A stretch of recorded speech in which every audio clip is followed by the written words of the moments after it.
Bonjour à tous, bienvenue sur les Sentiers du Réel, je m'appelle Alexis. Aujourd'hui nous allons revenir dans cette rubrique envolée holistique, une rubrique que j'aime beaucoup, qui est un petit peu délaissée en ce moment, mais voilà, faute de spécialistes, disons dans la médecine alternative, etc. Et aujourd'hui on reçoit pour la seconde fois le docteur Thomas Lamotte, qui a déjà écrit bien entendu l'interprétation des maladies, qui avait également écrit le best-seller Et si la maladie n'existait pas. D'ailleurs, on avait tourné ensemble cette vidéo par rapport à ce livre-là. C'était super intéressant. Franchement, je vous conseille d'aller donc voir cette vidéo après celle-ci si vous ne connaissez pas encore le docteur Thomas Lamotte. Et aujourd'hui, on revient avec un tout nouveau livre. Comment notre inconscient nous rend malade lorsqu'on se ment à soi-même. Et c'est surtout cette dernière phrase qui est très très très très importante. Vous allez comprendre pourquoi. Donc, docteur Thomas Lamotte, bonjour et comment allez-vous? Bonjour, ça va très bien, je vous remercie. Alors aujourd'hui, ça se fera sans pharyngite, n'est-ce pas, puis la fois passée, j'avais eu un petit souci médical justement à ce niveau-là, donc c'est un petit peu désagréable peut-être à écouter pour certains. En tout cas, le message était là, on avait bien compris que finalement, beaucoup de maladies, pour ne pas dire toutes, ça vous me le confirmerez, sont quand même psychosomatiques, en tout cas, voilà, elles ne sont pas que l'œuvre du virus, n'est-ce pas? C'est ce que vous dites d'ailleurs également dans ce bouquin-ci. Ici, notre inconscient nous rend malade. Alors l'inconscient, j'ai presque envie de dire, là, à l'envers, j'aurais pu vous poser la question à la fin de la vidéo, est-ce que l'inconscient, finalement, n'est pas plus conscient que le conscient? Je dirais même qu'il est plus intelligent, Oui, je pense aussi. de loin, de loin. Effectivement, en fait, le problème de l'être humain, c'est qu'il n'aime pas les mauvais souvenirs, surtout quand il est coupable de quelque chose, quand il n'a pas osé, quand il s'est senti diminué, dévalorisé, etc. Et donc, quand il a eu une expérience désagréable, eh bien, il va mettre son souvenir dans l'inconscient. Et malheureusement, des souvenirs, des mauvais souvenirs peuvent nous être rappelés par différentes circonstances. Et donc, quand la seconde fois, le mauvais souvenir va être réveillé, à ce moment-là, pour se défendre, le cerveau inconscient va produire ce que j'appelle une compensation symbolique inconsciente, qui peut être une maladie, un accident, un comportement, enfin, une façon de s'habiller. Et cette modification donc d'origine inconsciente va en quelque sorte nous amener a posteriori un alibi, ce qui fait que je n'aurais pas eu cette culpabilité si j'avais été dans l'état où je suis après la compensation symbolique. Et donc ça, c'est toute la difficulté pour un médecin notamment, c'est de savoir quelle est la symbolique du corps, quelle région, quel symptôme dit quoi. Et c'est vrai qu'il faut écouter pour voir que un endroit du corps correspond toujours à la même problématique, à la même symbolique. Et donc, on est dans le 100%, on n'est pas dans quelques pourcentages de l'hypertension artérielle, du tabac ou je sais pas quoi, qui sont ce qu'on appelle les facteurs de risque. Quand il y a un lien de cause à effet, nous sommes dans les 100%. Donc, c'est très loin, très loin, très loin de la même façon de travailler de nos chercheurs. Et c'est ça. Et donc, c'est vrai que tout au long de votre carrière, vous avez quand même donc observé ces gens. C'est vrai que je reviens avec cette interview qu'on avait fait. Et si la maladie n'existait pas. Donc aujourd'hui, c'est vrai que c'est un peu une vidéo un peu complémentaire par rapport à tout ça. Complémentaire au niveau du livre aussi également. Donc ce sont des clés de compréhension d'ailleurs qui peuvent nous aider, on le verra à la fin. Parce que c'est vrai que notre inconscient nous détruit quand même. Finalement, l'être humain s'autodétruit. Alors, inconsciemment, encore une fois, mais justement, si on arrive à comprendre ce qu'est l'inconscient et ce que l'inconscient veut nous dire, nous pouvons justement déjouer les tours, disons, et même pourquoi pas, eh bien, mieux appréhender un événement futur, ou en tout cas futur proche, qui va se passer éventuellement. On verra tout ça à la fin, bien entendu. Alors, vous dites aussi également qu'il faut se déconditionner justement pour faire disparaître ce symptôme, justement. Alors, c'est ce qu'on est en train de faire un petit peu avec cette vidéo, quelque part.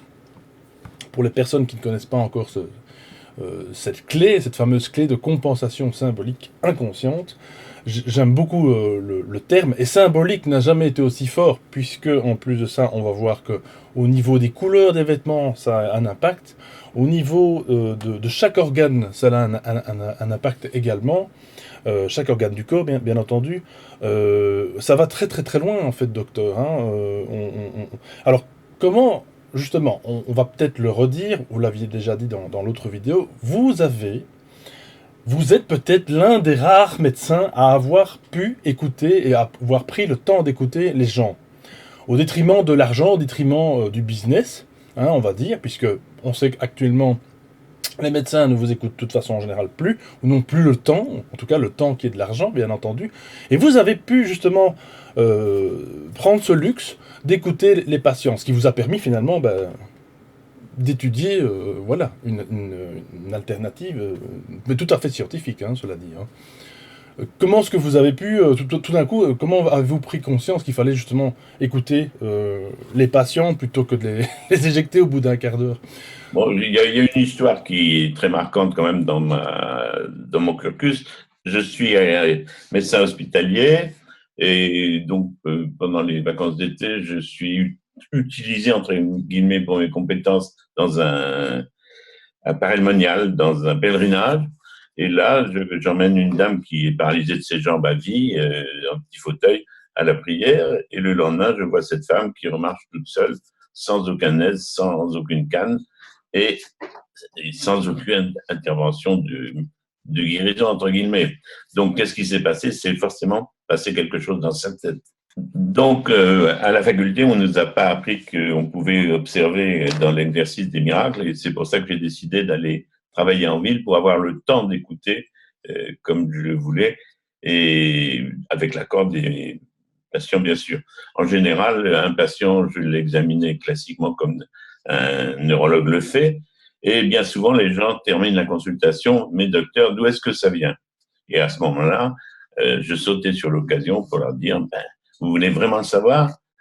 Et si la personne me répondait oui, on allait chercher sur une autre piste le sens de son symptôme et essayer de le faire disparaître. Et très rapidement, je me suis aperçu que beaucoup de symptômes, notamment au niveau des douleurs, étaient des symptômes qui pouvaient disparaître au bout d'une minute, simplement parce que la personne avait pris conscience et revu la culpabilité que ce symptôme venait cacher.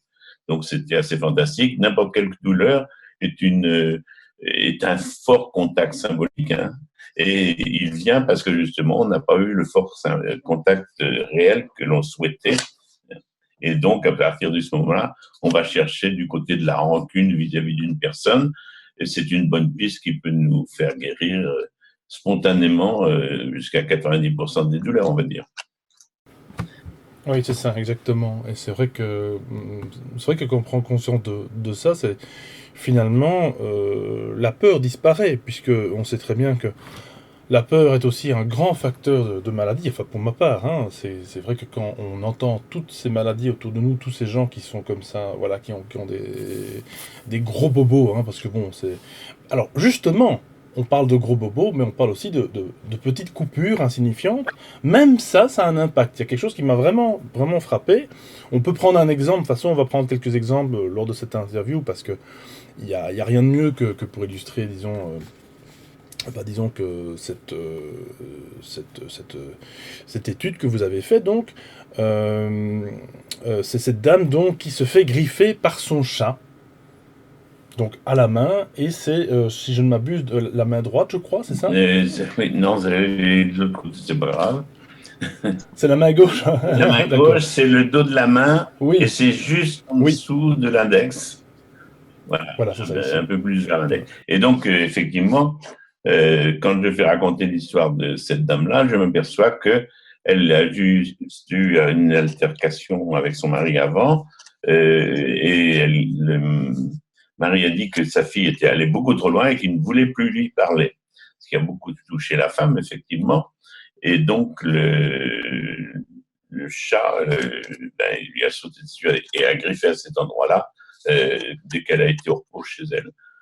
Et ce qu'elle ne pouvait pas raconter, évidemment, cette femme, c'est qu'elle a une amie ou à sa maman, sa déception vis-à-vis de son mari. je t'avais bien dit de ne pas épouser cet imbécile-là, c'est la réponse qu'elle risquait d'avoir. Hein.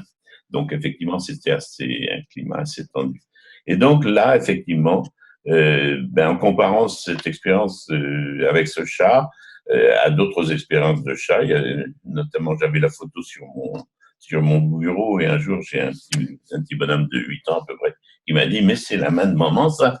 Alors, j'ai dit « Non, c'est pas la main de maman. » J'ai dit « Mais raconte-moi l'histoire de la main de maman. » Et c'était encore une dispute familiale où ça s'était terminé par la griffure du chat parce que les deux parents n'étaient pas d'accord.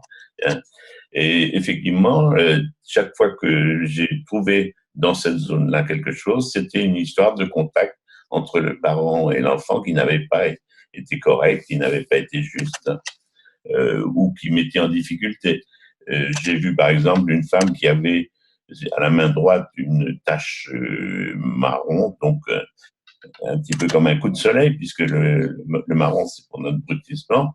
Et donc, le coup de soleil, symboliquement, ça veut dire que le papa avait été présent pour le travail. La main, c'est le travail aussi. Hein. Alors que le papa, il ne pouvait pas être là pour le travail pendant que la maman était enceinte et faisait ses 8 heures et la traite des vaches parce que cet homme-là avait eu une main coupée quand il était tout jeune, à l'âge de 10 ans. Hein. Et le fait d'avoir discuté avec cette femme-là, j'ai vu que quelques années après, qu'il ne resterait pratiquement plus rien de sa marque de naissance. Et donc, à chaque fois, effectivement, que je vais avoir une lésion, je suis sûr que je vais trouver une histoire de contact par enfant, notamment il s'agit de brûlures ou de choses comme ça, et d'autres maladies. Alors bien sûr, comme vous dites dans le bouquin, à condition que ce soit réversible, hein. Des doigts coupés, etc., ça repousse pas, enfin, en tout cas pas pour l'instant. Donc c'est vrai que, voilà, vous le dites bien dans le bouquin, ce sont quand même des... Mais là, quand même, une tâche de naissance qui disparaît, c'est formidable, quoi.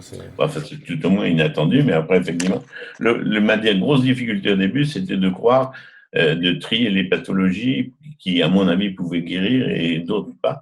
Et j'ai vu que je me trompais complètement, que, par exemple, un nodule d'arthrose important au niveau d'un pouce, ça s'en allait en quelques jours. Si on avait fait le bon décodage, comme je dis, c'est-à-dire si on avait revu la culpabilité qu'il y a eu, je parle d'une histoire personnelle où ce nodule était venu après une dispute familiale pendant un repas de Noël. Donc c'était quelque chose d'assez... Et pour une fois, ma maman n'avait pas pris la défense de son fils, elle avait pris la défense de son mari. Ce qui est pour moi était quelque chose de très touchant parce que c'était pas du tout son habitude. D'accord. Ben, peut-être que c'est en vous voyant, peut-être qu'elle a changé, hein, peut-être qu'il y a eu quelque chose qui s'est passé à ce moment-là. Et en tout cas, il y a rien n'est dû au hasard, je le répéterai jamais assez. Et en plus de ça, ce qui est formidable, c'est que justement, on le verra encore à la fin, bien entendu, mais je spoil toute l'interview finalement, qu'il y a des clés de compréhension et donc des clés de guérison, bien entendu. Pour celui qui veut l'entendre en tout cas, hein. Parce que c'est ça aussi, vous avez très justement précisé que vous avez demandé si la personne voulait savoir pourquoi telle ou telle chose. Je pense que c'est déjà prendre en conscience et déjà faire un pas vers une guérison, puisque on sait très bien que les gens qui ne veulent absolument pas voir disons les faits, ne peuvent pas guérir, hein. Quelque part, c'est déjà aller chez le médecin, finalement, on va dire là chez le médecin généraliste, puisque vous êtes docteur en neurologie à la base, mais aller chez un médecin généraliste, par exemple, voilà, là, on sait très bien que la personne qui n'a pas envie de guérir, qui va juste voir son médecin pour avoir un certificat médical éventuellement, ça va pas fonctionner forcément. Les médicaments ne vont peut-être même pas forcément fonctionner. Là, c'est plus pour l'allopathique, bien entendu, ça n'a rien à voir, mais c'est une prise de conscience. Et ici, prendre conscience de tout ça, eh bien, c'est déjà faire un grand pas dans la guérison. C'est très, très, très, très, très, très important. Moi, il y a comment est-ce que je vais dire, une histoire qui m'a beaucoup touché. C'est ce monsieur de 85 ans. Alors, peut-être que c'est ce que je disais hors antenne avec le docteur Thomas Lamotte. Je dis qu'il n'y a peut-être pas de hasard non plus dans les cas que j'ai pris, parce qu'il y en a beaucoup, hein. Dans le bouquin, vous allez trouver certainement beaucoup de réponses, peut-être à quelque chose que vous avez vécu, justement. C'est ça qui est intéressant aussi avec ce livre-là. Il est très facile à lire aussi également, puisqu'on peut aller piocher ci et là des exemples concrets de ce que le docteur Thomas Lamotte a pu observer. Et donc, moi, il y a une histoire qui m'a vraiment, touché. C'est ce monsieur de 85 ans qui fait une chute au sol suite donc à l'annonce de sa femme, puisqu'elle allait partir avec des copines, je crois, en journée, faire une Une balade. excursion. Et donc, c'est lors, en fait, il y a quelque chose qui est lié à son enfance par rapport à ce monsieur. Il y a eu une séparation de la maman, c'est ça, hein? Voilà, donc c'était au début de la guerre 14. Le mari est appelé donc au front. Et comme il a une petite ferme, la maman qui vient juste d'avoir un nourrisson, pour s'occuper de sa ferme, est obligée de donner à une nourrice son enfant. Et donc, elle vient d'avoir un enfant et elle l'abandonne. C'est quand même assez humiliant comme cursus. Et donc, ça laisse une trace dans la tête de la dame, mais aussi dans celle du bébé, hein, puisque le bébé, il enregistre tout ce que ressent la maman. Et effectivement, ce mauvais souvenir qui a conditionné, donc la personne va ne se réveiller que 85 ans plus tard. Il y a certainement des mauvais souvenirs qui ne se réveillent jamais parce qu'il n'y a pas les circonstances qui sont présentes. Mais là, effectivement, chez cet homme-là, dont on ne comprenait pas très bien le malaise et puis la difficulté à marcher, effectivement, ça a été caractéristique. Donc, en fait, c'est un monsieur qui s'est levé le matin vers 5 heures du matin et qui s'est retrouvé par terre, incapable de se relever. Voilà. Ben, un enfant qui est par terre, incapable de se relever, ça veut dire qu'il reste avec sa maman, puisque la terre, c'est la mère symbolique. Et donc, effectivement, chaque fois que on est fait une chute et qu'on ne peut pas se relever, on ne peut pas quitter maman. Et donc, ce monsieur-là, donc, il a fallu remonter à sa première histoire pour qu'il puisse marcher à peu près bien, alors qu'il avait quand même une fracture du bassin. Mais sa difficulté à marcher était la difficulté à se défaire de l'emprise de la terre de la maman, quoi. Alors bien sûr, ce sont généralement des histoires qui sont cachées, qui sont enfouies dans l'inconscient justement, parce qu'on n'y a pas mis, on n'a pas mis un mot, une couleur dessus, on n'en a jamais parlé. Ce sont des non-dits justement, puisque c'est bien ça pour ça que je disais qu'au début, lorsqu'on se ment à soi-même, c'est parce que effectivement les personnes alors ça a l'air facile comme ça, mais c'est vrai que les gens en général, l'être humain, quelque part, nous sommes tous pareils hein, à ce niveau-là. On se ment à soi-même, oui, on n'ose pas avouer des non-dits, etc. Et c'est aussi le mal du siècle, j'ai envie de dire, parce que je pense que, ou le mal de toute l'humanité, parce que, et depuis des siècles surtout, parce que c'est quelque chose de terrible, et je pense que ce monsieur, effectivement, et vous le dites, hein, s'il en avait pu en parler, s'il avait pu, disons, eh bien, guérir cette blessure qui l'a marqué étant enfant, il ne serait pas tombé, justement, c'est ça. Une sorte de prévention de tout raconter. Même, mais si justement ça nous paraît irracontable, il faut quelque chose qui ne peut pas être dit, qui ne doit pas être dit de mon point de vue, c'est justement celle-là qui est importante à raconter. Exactement, exactement. Alors c'est vrai que on parlait aussi de symboles, encore une fois, hein, je dis le mot est fort ici parce que donc les vêtements, les couleurs qu'on va mettre, aujourd'hui j'ai mis du bleu, je ne sais pas ce que ça veut dire exactement. Je sais que c'est la communication, en tout cas dans d'autres clés de compréhension. Même les lunettes sont importantes ici. Donc si j'ai bien compris, j'ai des lunettes qui De sont père. plus du père, voilà. Alors pourquoi le père, docteur? Comme ça, on fait un petit exemple avec les auditeurs, comme ça je montre, voilà. Donc il y a un deuil à faire par rapport à la vision du père. Après, c'est pas votre histoire, effectivement. Et le fait que ce soit foncé, c'est qu'il faut que je sois solide malgré cette difficulté pour voir mon père. D'accord, c'est ça. Et tandis que effectivement le vers inférieur, lui, représente la maman, c'est Vers ça? le bas, c'est la terre, donc c'est la mer C'est ça. symbolique. Donc quelqu'un qui va avoir des lunettes contraires aux miennes, disons avec un cerceau ici en dessous et non pas au-dessus, doit faire également le deuil par rapport à la maman, par rapport Voilà, à un événement, bien entendu. effectivement. Ou un décès aussi, hein, également, hein, ça peut être aussi un Oui, décès. ou parce qu'on s'est fâché, ou parce que... Voilà, c'est ça, exactement. Euh, Est-ce qu'à ce moment-là, il vous est arrivé d'avoir des patients? Bon, là, ça c'est une question que moi je pose, hein, vous n'êtes pas obligé d'y répondre si jamais vous n'avez pas la réponse. Est-ce que quelqu'un peut changer justement de lunettes suite à une guérison, suite à justement une compréhension de... C'est évident. Moi, ça m'est arrivé puisque je voulais raconter dans un livre l'histoire des lunettes de mer. Et donc, j'ai pris ma propre histoire puisque j'avais acheté des lunettes de mer dans un supermarché, je crois. Voilà. Et donc, je raconte que effectivement, il y a eu une dispute pendant ce repas de Noël en famille. Et donc, j'ai été très déçu et ma maman, qui était très âgée, a pris ce prétexte pour dire je ne reviendrai plus chez toi.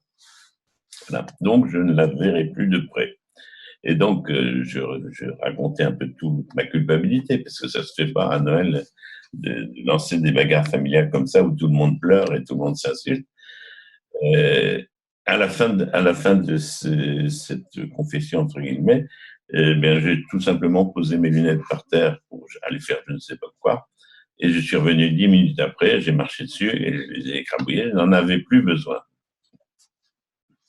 Symboliquement, bien sûr, parce que pour ma vue, j'en avais toujours besoin. Bien sûr, absolument, oui. Mais la monture, effectivement. C'est incroyable, hein, c'est vraiment incroyable ce cerveau inconscient peut nous faire faire quand même. Et surtout que c'est pas calculé. Alors c'est ça qui est génial. Là, il y a un petit exemple que j'ai adoré dans votre bouquin, vraiment quelque chose qui m'a vraiment conforté dans ce que j'ai toujours pensé. C'est la fameuse adresse inconsciente avec la cuillère dans le yaourt, là, voilà. Si vous pouviez raconter éventuellement ce passage, parce que ça, c'est magnifique. J'ai une fille je suis assez proche psychologiquement d'elle, effectivement. Et donc, un jour, elle s'amusait à essayer, à la fin du repas, je ne sais pas pourquoi, pour finir son repas, elle avait un yaourt et elle essayait d'envoyer la cuillère directement dans le yaourt. Une fois, deux fois, trois fois, quatre fois. J'ai dit, arrête, arrête, tu fermes les yeux et tu fais ça avec ton inconscient. Et immédiatement, elle plante la cuillère où il fallait, parce que son inconscient est bien plus droit que son corps et ses organes de vision, etc.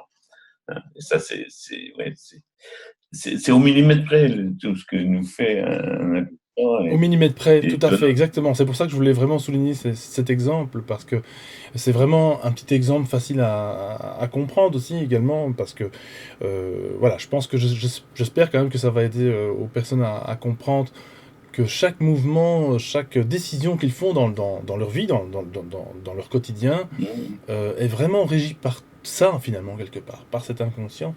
Alors naturellement, justement, alors il y a quelque chose aussi qui m'a beaucoup parlé, l'inconscient qui peut devenir à ce moment-là beaucoup plus, disons, qui domine le conscient. À ce moment-là, là, il y a des petits bugs qui vont parce que c'est bien, mais c'est peut-être, voilà, c'est peut-être pas super vivable finalement, de toujours analyser comme ça, de toujours. Qu'est-ce que vous pensez, Ouais. docteur? Alors, c'est sûr que notre inconscient, il va nous empêcher de voir ces manipulations qu'il fait à longueur de temps. Et c'est pour ça que si on a un accident, bien sûr, on parle des angles morts, mais il n'y a pas besoin d'un angle mort pour ne pas voir la voiture qui vient de droite, hein. L'exemple le plus frappant pour moi, c'était lorsque mon épouse avait pris des rendez-vous, ça lui arrivait quand la secrétaire n'était pas là, ou que j'étais occupé. Et donc, elle avait pris l'habitude de mettre deux rendez-vous à la même heure. Quand vous avez une page d'agenda, comment vous les mettez deux fois 17h30? Eh bien, il y avait 17h30 et elle mettait en haut de la page 17h30 en pensant qu'il n'y avait pas de rendez-vous. Il faut quand même le faire, effectivement. Et dans son inconscient, pourquoi il fallait deux rendez-vous? Parce que deux rendez-vous, ça ferait donc deux fois plus d'argent. Et c'était un moment où on avait un peu des soucis financiers. Et donc, elle ne pouvait pas. Et il y avait beau lui expliquer, elle ne pouvait pas se raisonner. C'était voilà. Et à l'époque, effectivement, je comprenais pas beaucoup. Donc, j'ai trouvé une autre stratégie, c'était demandant à l'univers, enfin aux gens qui m'écoutaient, et notamment à ces malades qui avaient 2 rendez-vous, de mettre d'accord pour que je n'ai qu'un seul patient à la fois. Et je n'ai jamais eu 2 patients alors qu'il y avait 2 rendez-vous, en prenant donc en prenant la vérité. Et c'était pour moi pour la qualité du travail. À partir du moment où on est dans la communion entre des êtres et dans la vérité, eh bien les choses s'arrangent parfaitement bien. Je suis entièrement d'accord avec cette phrase, docteur, et surtout que, bon, ça s'est vérifié pour moi, et j'espère pour plein d'auditeurs également. Et là, c'est vrai qu'en plus de ça, voilà, c'était chaque fois soit un désistement naturel qui se faisait, pas naturel, en tout cas qui se faisait finalement automatiquement sans que vous ne deviez, comme vous dites dans le bouquin d'ailleurs, disons plus durement dire que vous deviez annuler parce que voilà, ça n'aurait d'ailleurs pas été possible puisque votre femme le faisait finalement inconsciemment et c'était plus fort qu'elle, voilà, c'est la fameuse phrase, c'est plus fort que nous. C'est plus fort C'est que plus fort moi. que moi, exactement, et c'est ce petit quelque chose qui fait qu'on ne met pas le doigt dessus. Et là, grâce à ce bouquin, enfin, on peut comprendre justement cette clé de compréhension. Moi, j'ai trouvé ça fantastique. C'est juste également ce que j'ai toujours pensé depuis très très très très longtemps, mais sans pouvoir y mettre un mot. En tout cas, de manière, on va dire, à la fois scientifique aussi, parce que vous avez fait ces observations, et à chaque fois ça se vérifie, hein, puisque, on le dit bien en scientifique, il faut revérifier, etc. Et là, il y a eu chaque fois les mêmes observations qui ont été faites. Il y a une histoire aussi qui m'attriste beaucoup, naturellement, c'est parce qu'il y a aussi une petite partie symbolique avec les animaux. En fait, vous verrez, chers auditeurs, tout au long du bouquin, qu'il y a vraiment de tout, hein. Il y a sur les croyances, la médiumnité, etc. La symbolique donc des vêtements, des couleurs, vraiment c'est très très très très très important. Il y a beaucoup de livres sur les symboliques, mais là voilà, ça peut franchement aider par rapport à l'être tout entier. C'est cette fameuse histoire du chien qu'on a dû apparemment piquer, qu'on a dû endormir. Alors, est-ce que vous pouvez peut-être nous en jeter un mot sur cette fameuse affaire avec ce monsieur? Oui, vous faites allusion à la cuisse. Oui, Hein. c'est un berger belge de Groenendaal, d'ailleurs. Hein. Oui, qui avait... Voilà, effectivement, dans notre jargon médical, on a ce qu'on appelle des méralgies paresthésiques, c'est-à-dire un côté de cuisse qui s'engourdit ou qui devient douloureux. C'est lié à l'atteinte d'un nerf, bien sûr. Et donc, la plupart du temps, on cherche si le nerf est coincé au niveau de l'aine. On fait des infiltrations et choses comme ça. Et moi, quand je me suis mis à écouter ces problèmes-là, je me suis aperçu dès le départ qu'en fait, ça correspondait à la symbolique du chien, le chien qui vient poser son cou là contre la cuisse et donc chaque fois qu'il y a eu une difficulté avec un chien, il y a eu un conditionnement et il faut une seconde histoire pour qu'apparaissent les symptômes. Et par exemple, un monsieur qui ne croit pas du tout à mes histoires, parce qu'effectivement, ça paraît un peu curieux quand vous parlez comme ça à un malade. Et il me dit non, il n'y a pas eu d'histoire de chat. Et puis alors on discute un tout petit peu, et puis 10 minutes plus tard, il en est à l'histoire de sa maman qui veut monter sur le trottoir en faisant une marche arrière. Et à ce moment-là, donc elle se stationne, elle est stationnée sur le vieux chien du monsieur. Voilà, donc je n'ai pas trouvé d'autres histoires. Je suis prêt à en entendre d'autres, à penser qu'un enfant qui se couche sur la cuisse de sa maman peut ressembler à un chien. Enfin, je ne sais pas. Mais pour l'instant, je n'ai jamais, je ne sais pas, 35, 40 fois, je n'ai jamais eu d'autres histoires. Donc ça, ce sont des observations, disons, un peu plus uniques, un peu plus spéciales, mais que vous mettez... En fait, ce que j'aime beaucoup avec votre démarche, c'est que vous ne mettez rien de côté, hein, docteur. Donc, vous écoutez absolument tout, et vous ne jetez rien. Vous notez, je suppose que vous mettez ça voilà, quelque part, dans l'ordinateur, etc. Et vous notez, vous mettez ça pour plus tard. Alors ces observations, comment est-ce que je vais dire, comment est-ce qu'on peut s'y retrouver à un moment donné avec tout, parce qu'il y a tellement, tellement de symbolique, Oui, c'est incroyable, quoi. Ça va vraiment de la tête aux pieds, en passant par même les collections qu'on peut faire à la maison, les goûts artistiques aussi. Enfin, c'est dingue, quoi. Tout a une voilà. signification absolue. Voilà, et le langage, bon, les lapsus, tout ça, mais le langage, de toute façon, le malade s'est habillé avec la tenue qui va me dire quelque chose au point de vue culpabilité, va user les mots aussi, etc. Donc, il y a un monsieur qui vient me voir parce qu'il a des brûlements à l'intérieur des cuisses. Brûlements à l'intérieur des cuisses. Il dit, non, monsieur, on a des brûlures, mais on n'a pas des. Je vous dis que c'est des brûlements. Mais, monsieur,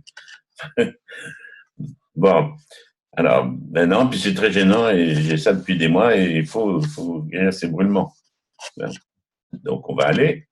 L'intérieur des cuisses, c'est le rapprochement. Hein. Le raccroche. Alors, s'il y a des brûlements, c'est la compensation. Des brûlures, pour moi, quand même, c'est la compensation d'un froid. Hein. Donc, il est en froid avec quelqu'un et il ne s'est pas rapproché et il va me raconter effectivement qu'il avait promis à son père de renouer avec sa maman et il a menti puisqu'il ne l'a pas encore fait. Donc, le mange, je le prends. Il insistait, je le prends. Il est important pour lui puisque c'est là sa culpabilité. Oui. Hein. Oui, en plus dans le Voilà. langage, justement, là, le patient, il vous dit brûlement, il reste avec ça, et donc vraiment, il y a un mensonge quelque part, quoi. C'est fou, c'est Voilà. incroyable, incroyable. Et donc, il est là depuis 5 minutes, 10 minutes, et il est guéri Ah oui, définitivement. d'accord, ok. Ah oui, donc c'est instantané alors. Euh, Ben, quand il n'y a pas de lésion oui, et de nerfs qui voilà, demandent un certain temps, mais quand c'est une infection, bien souvent une infection, en quelques heures, on obtient un un résultat, résultat. alors que les antibiotiques, il faut beaucoup plus de temps. Et là, donc, c'est bien la preuve que le cerveau peut à la fois, ben, justement, créer ces maladies, mais aussi guérir. Et justement, c'est un petit peu la phase quand même un peu plus positive de cette émission, parce que voilà, hein, c'est pas négatif non plus, bien entendu, mais c'est vrai que quand on lit au début, en tout cas, que toute la misère humaine, finalement, c'est nous qui la provoquons, quelque part, on peut aussi guérir et on peut justement aller vers un mieux-être et pourquoi pas, justement, peut-être guérir sur la population, guérir sur un pays tout entier. Si on prenait conscience de tout ça, ben là, ça va très loin, là, je sais, je m'écarte. Justement, alors, si on a ces clés de compréhension, de la compensation donc symbolique, inconsciente, si on a ces clés de compréhension, vous le disiez justement au début de la vidéo, on pourrait éventuellement, ou on peut carrément, disons, éviter un événement, quel qu'il soit finalement. Ouais, ouais, ben, une histoire amusante, entre guillemets. C'est un voisin du 5e à Paris qui lance ses cigarettes dans le jardin. Donc, ça salit le jardin. Le monsieur en question, ben, c'est pas son appartement, donc il a rien à payer ou presque. Et donc, il a un côté privatif avec un jardin pour lui tout seul. Et il se sent coupable de ça. Hein. Et il dit donc, mais pourquoi, etc. Et finalement, ben, il en conclut que il a un élément privatif important, le jardin, et qu'on lui salope. Donc, quelque part, on lui enlève sa culpabilité d'être un privilégié. Il prend conscience de ça, et plus jamais il n'y a eu de mégots dans le jardin. Voilà. Alors, oui, on s'amuse parce qu'on y pense. Hein. Je pense, par exemple, j'étais pas content avec ma secrétaire quand je suis parti à la retraite. J'aurais voulu qu'on se quitte, mon ami, mais pas d'histoire d'argent, de choses comme ça. Bon, il a fallu passer chez le comptable et moi, je l'ai payé alors qu'elle faisait pas le travail comme une assistante de direction. Donc, on est allé discuter et il a fallu que je réfléchisse en partant de chez comptable parce que ma direction assistée ne marchait plus depuis que j'étais parti pour faire cette démarche chez le comptable. Assistante de direction, direction assistée. Et c'est la seule fois où j'ai eu un problème avec cette voiture-là et sa direction assistée. C'est-à-dire que la matière, c'est de l'information, en fait, aussi. Donc, effectivement, c'est du moment qu'il y a une information qui passe, ça produit l'effet. Oui, c'est ça, exactement. Bah, je reprends à ce chat qui a griffé justement sa maîtresse, là, entre guillemets. Je veux dire, comment est-ce que le chat aurait pu savoir, comment il pouvait savoir que à ce moment-là, il fallait lui faire une griffe, justement, dans la zone parent-enfant. Enfin, c'est dingue, quoi. Je veux dire, c'est. Donc le chat a peut-être capté justement cette information par finalement quelque chose qui nous dépasse, hein, parce que là, pour le coup, Tout ce qu'on oui, aimait, voilà, exactement. On sait on émet quand même des ondes aussi également, et il n'y a pas de souci avec ça. Alors éventuellement, bon, là c'est peut-être aussi un petit peu présomptueux comme question, mais disons, par rapport au futur neurologue, voilà, au futur docteur en neurologie qui pourrait nous écouter éventuellement, je ne sais pas s'il y en a beaucoup qui nous écoutent, mais pourquoi pas, il y a un petit peu de tout parmi les auditeurs, des curieux, et c'est ça qui est bien aussi. La science doit être curieuse, il me semble, hein, enfin bon, ça c'est mon avis. Euh, Est-ce que justement en neurologie on étudie ce genre de... Alors peut-être pas ces clés-là, parce que ça c'est vous qui avez mis au point, mais justement de travailler sur au-delà que le cerveau, au-delà que tout ce qui est finalement bidoche, hein, parlons crûment. Est-ce que finalement, est-ce qu'il y a une place pour, en neurologie pour ce genre de considération? ben, considération, oui, mais effectivement, j'ose de me faire enfermer, moi. Parce que si vous avez un monsieur qui fait un ramollissement dans son cerveau, donc l'artère se bouche, hein, il va détruire une zone. Et pourquoi il détruit cette zone? Parce que c'est cette zone qui lui a fait faire telle ou telle chose et qui lui a fait porter cette culpabilité. Hein. Donc, si je me cogne la tête, je vais avoir les mêmes résultats. Donc, le sens n'a rien à voir avec l'hypertension artérielle, avec je sais pas quoi, le cholestérol. On est vraiment loin de tout ça. Et c'est utile quand il y a des dégâts, quand il y a quelqu'un qui est handicapé, qui prenne conscience de ça, parce que ça va débloquer le processus.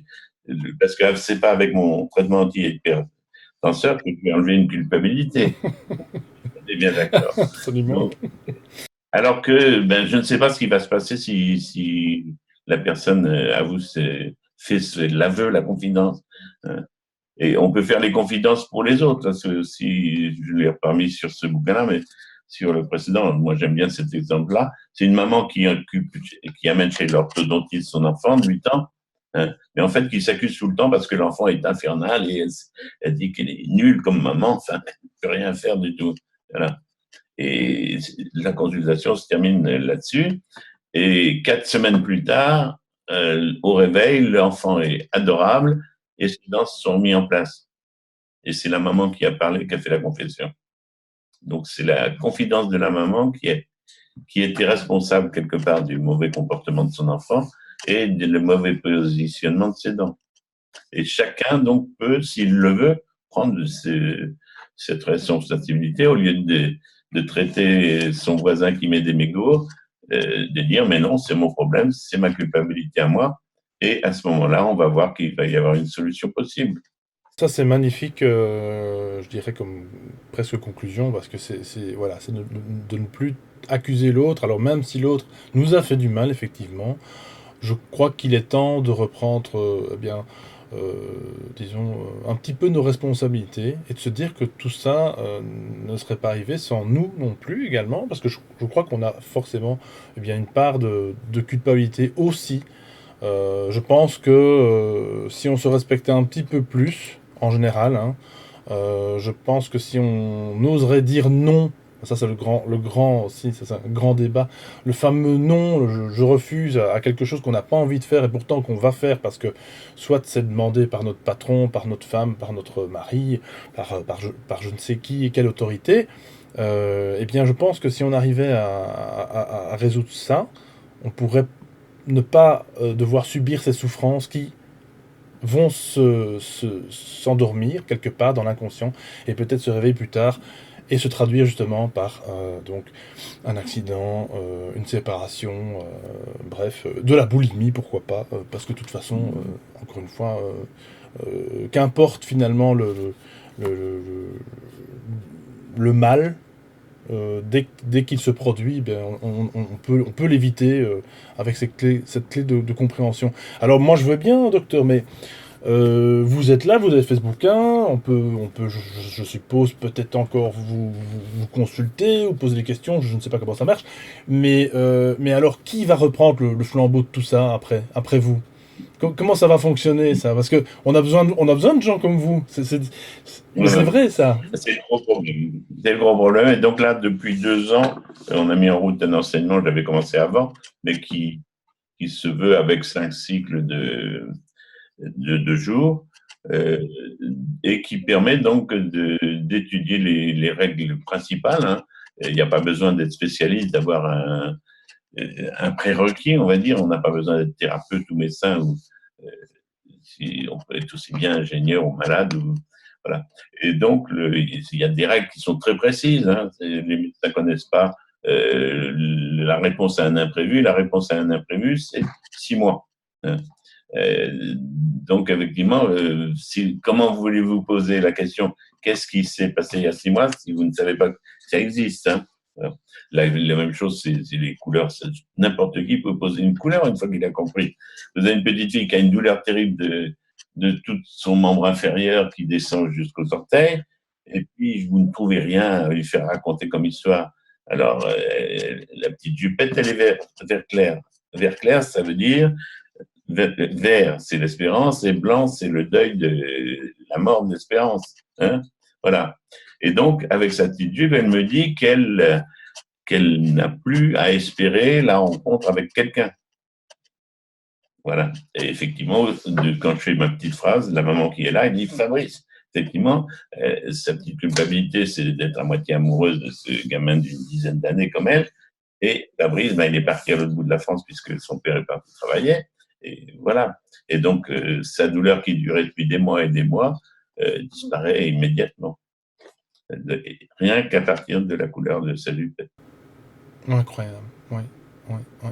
Et c'est vrai que vous avez aussi d'ailleurs, en parlant de petites filles, justement, au début du bouquin, commencé par un exemple bah, assez fort aussi de cette petite Guyanaise là, donc, dont son papa est parti.